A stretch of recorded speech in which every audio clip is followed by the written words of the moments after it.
અમદાવાદ સહિત રાજ્યના 4 મહાનગરોમાં હવે રાત્રિ કર્ફ્યુ આજથી રાત્રે 9 વાગ્યાથી સવારે 6 વાગ્યા સુધી કર્ફ્યુનો અમલ મુખ્યપ્રધાન વિજય રૂપાણી નાગરિકોને સાવચેતી જાળવવાની અપીલ સાથે જાહેરાત કરી મુખ્યપ્રધાને અમદાવાદ શહેરના સૌ નાગરિકોને 2 દિવસના વીકેન્ડ કર્ફ્યુમાં આપેલા પૂરતા સહકાર માટે અભિનંદન આપ્યા અને આભાર વ્યક્ત કર્યો। તો સોમવારથી અમદાવાદ શહેરમાં રાત્રિ કર્ફ્યુનો અમલ શરૂ થયો છે। આ સાથે વડોદરા, રાજકોટ અને સુરતમાં પણ રાત્રિ કર્ફ્યુનો અમલ થયો છે તે યથાવત રહેશે। આ 4 શહેરો સિવાય રાજ્યના બાકી નગરોમાં અને ગામમાં સંક્રમણ ન વધે તે માટે લોકો રાત્રે ઘરમાં જ રહેવા સીએમ રૂપાણીએ અપીલ કરી। તો ગુજરાતમાં કોરોના સંક્રમણ નિયંત્રણ, સારવાર અને માર્ગદર્શન માટે આવેલી કેન્દ્રીય આરોગ્ય વિભાગની ટીમ મુખ્યપ્રધાન રૂપાણી સાથે મુલાકાત કરી। મુલાકાત દરમિયાન આરોગ્ય ટીમને કોરોના અંગે સરકાર દ્વારા લેવાયેલા પગલાંની માહિતી આપવામાં આવી। આરોગ્ય ટીમે ટેસ્ટિંગથી લઈને સાવચેતીના પગલાં અંગે સરકારને સૂચનો આપ્યા। તો રાજ્યમાં છેલ્લા 24 કલાક દરમિયાન 1125 નવા કેસ સામે આવ્યા, 13 લોકોના મૃત્યુ। આ સાથે રાજ્યમાં કુલ સંક્રમિતોની સંખ્યાનો આંક 1,97,412 ને પાર પહોંચ્યો। કોરોનાથી કુલ મૃત્યુઆંક 3,859 પર છે, જ્યારે કે 1167 દર્દીઓએ કોરોનાને માત આપી। તો રાજ્યમાં અત્યાર સુધીમાં 1,79,953 દર્દીઓ કોરોના સામે જંગ જીત્યા। તો અમદાવાદમાં પણ કોરોના પોઝિટિવ કેસનો આંક વધી રહ્યો છે। અમદાવાદ શહેર અને જિલ્લામાં 24 કલાકમાં 341 નવા કેસ સામે આવ્યા છે, 13 લોકોના મૃત્યુ। અમદાવાદ શહેરમાં 318 અને કેસ નોંધાયા છે, તો 351 દર્દીઓ રિકવર થયા છે। જિલ્લાની વાત કરીએ તો 23 લોકો સંક્રમિત થયા છે અને 19 દર્દીઓએ કોરોનાને માત આપી છે। તો અમદાવાદમાં કોરોનાને કારણે પોલીસ કર્મીઓની ચિંતામાં વધારો। અનેક પરિવારો કોરોનાનો શિકાર બની રહ્યા છે। એક જ પરિવારના 3 લોકોના કોરોનાને કારણે મોત થયા। અમદાવાદની ગુરુકુળની એક સોસાયટીમાં 5 પરિવારના લોકો સંક્રમિત, જ્યારે કે પાલડી, સોલા, ભાગવત વિદ્યાપીઠ, થલતેજમાં પણ આવા પરિવારો છે કે જેમાં ઘરના તમામ સભ્યો સંક્રમિત છે।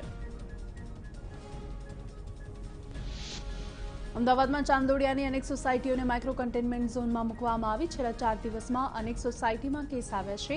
સોસાયટીઓને સેનેટાઇઝ ન કરાતા સ્થાનિકોમાં રોષ।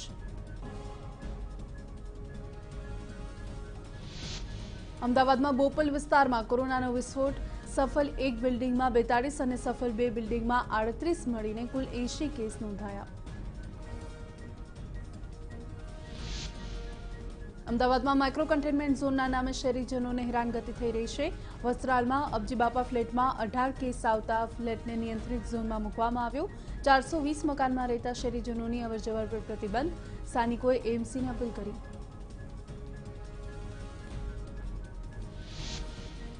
અમદાવાદની અસારવા સિવિલમાં સંક્રમણનો શિકાર બનેલા 60 કોરોના વોરિયર સારવાર હેઠળ કે જેમાં ડોક્ટર, નર્સિંગ સ્ટાફ, સફાઈકર્મી, મેડિકલ અને પેરામેડિકલ સ્ટાફનો સમાવેશ।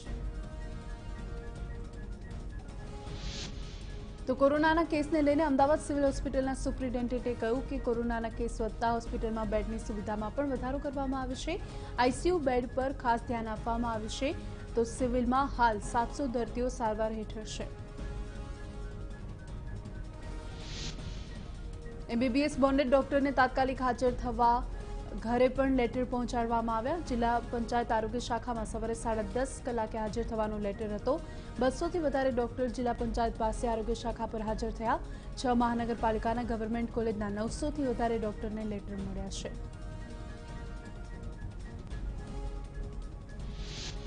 અમદાવાદ સિવિલ હોસ્પિટલમાં કોરોનાથી મૃત્યુ થતા મૃતકના સ્વજનો પરેશાન। કોરોના દર્દીનો મૃતદેહ લેતા 1 કલાક જેટલો સમય લાગતા સ્વજનો પરેશાન। કોરોના દર્દીનો મૃતદેહ લેવા પરિવારજનોના ટોળા એકત્રિત થાય છે। લોકો વચ્ચે સામાજિક અંતરનો પણ ભંગ થાય છે।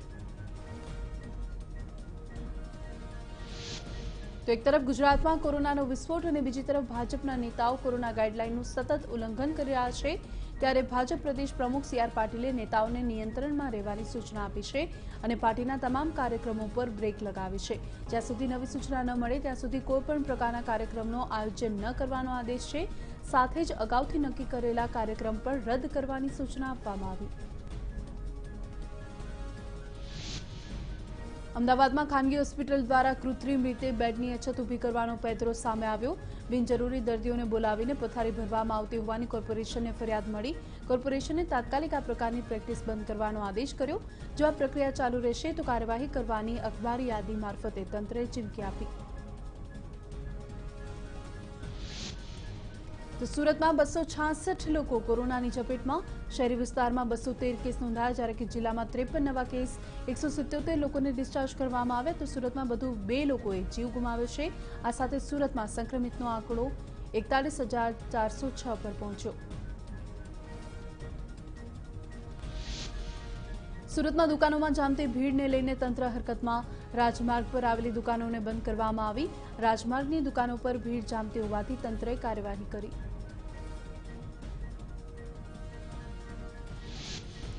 સુરતમાં આવેલું ચોટા બજાર પણ બંધ કરવામાં આવ્યું. બજારમાં લોકોની ભીડ બેકાબુ બનતા પાલિકા કમિશનરે બજાર બંધ કરવાનો આદેશ કર્યો. હવે જ્યાં પણ ભીડ જોવા મળશે તે જગ્યા પણ બંધ કરવાની તંત્રની તૈયારી. તો સુરતમાં કોરોનાના વધતા સંક્રમણને રોકવા તંત્રની કામગીરી. એપીએમસી માર્કેટની બહાર મહાનગરપાલિકાની ટીમ તૈનાત રહેશે. માર્કેટમાં ભીડ ન થાય તે માટે તંત્ર અને પોલીસની ટીમ હાજર રહેશે. મહત્વનું છે કે ગઈકાલે ભારે ભીડ જોવા મળી હતી. તો સુરતમાં નવી સિવિલ હોસ્પિટલમાં કોરોના વોરિયરનું મૃત્યુ થતા પરિવારને 50 લાખની સહાય મળી. નર્સિંગ સ્ટાફમાં ફરજ બજાવતા સુનિલ નિમાવાને કોરોના થયો હતો. સહાય રૂપે ભાજપ પ્રમુખે 50 લાખનો ચેક અર્પણ કર્યો.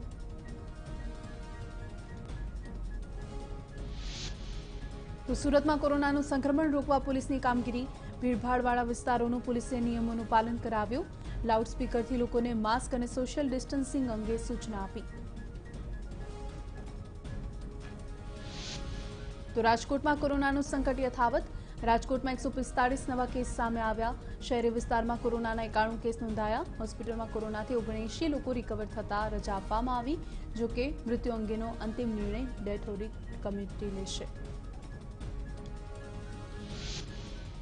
રાજકોટમાં કોરોનાના ટેસ્ટ માટે લોકોએ કતાર લગાવી. શહેરના અલગ અલગ વિસ્તારમાંથી કોરોના ટેસ્ટ માટે સેન્ટરમાં લાંબી લાઈનો લાગી. કોરોના કાળમાં સજાગ બનીને લોકો તપાસ માટે પહોંચી રહ્યા છે. વડોદરામાં 166 નવા કેસ સામે આવ્યા. કોરોનાને 58 લોકોએ માત આપી. વડોદરામાં કોરોનાને કારણે એક પણ દર્દીનું છેલ્લા 24 કલાકમાં મૃત્યુ નહીં. આરોગ્ય વિભાગ દ્વારા સંક્રમણ રોકવા અથાગ પ્રયાસ કરવામાં આવી રહ્યા છે.